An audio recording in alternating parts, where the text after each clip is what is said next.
Dalam rentang sejarah dakwah Rasulullah Shallallahu Alaihi Wasallam, cukup banyak peristiwa penting yang terjadi ketika Syawal. Ida Fitri Sohibah menyarikannya dalam uraian singkat.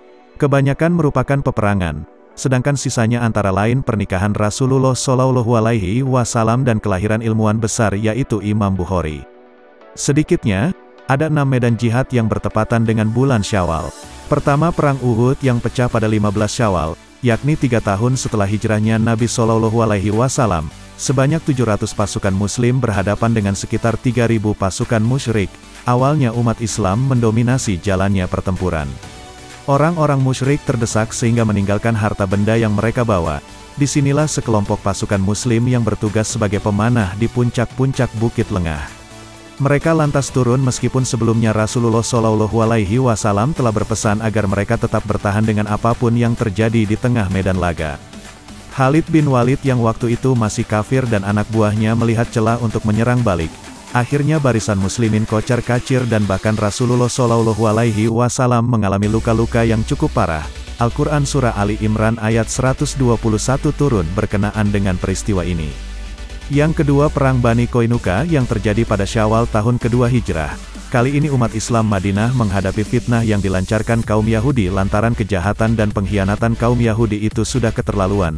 Rasulullah memutuskan mengusir mereka dari Madinah. Beliau memimpin pasukan Muslim untuk menghalau mereka keluar. Yang ketiga, Perang Bani Sulaim yang terjadi pada Syawal juga di tahun kedua Hijrah. Lokasinya ada di Qudri, dan saat itu ada sekitar 200 orang pasukan Muslim yang berarak menuju Karkarah Al-Qadri. Rasulullah memimpin mereka dalam menghadapi Bani Sulaim dan Ghatafan, namun musuh-musuh Islam itu pada akhirnya melarikan diri. Yang keempat, Perang Handak yang berlangsung pada Syawal, yaitu 5 tahun setelah Hijrah. Ini merupakan kali pertama perang dengan strategi yang dicetuskan seorang Persia Muslim yaitu Salman Al-Farisi.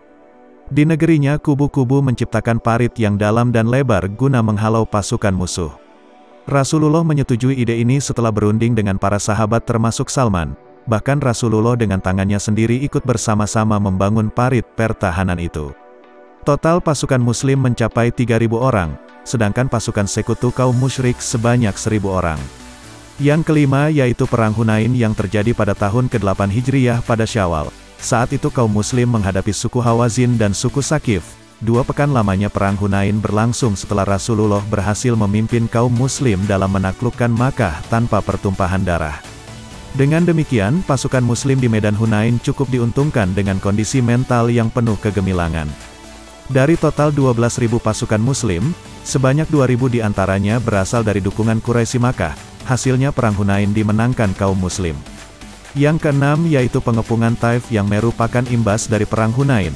Di sini sisa-sisa kekuatan suku Hawazin dan Sakif yang berhasil melarikan diri dari Perang Hunain bertahan di benteng yang cukup kuat. Namun pasukan Muslim menggempur benteng tersebut dengan berbagai persenjataan termasuk pelempar batu dan pendobrak.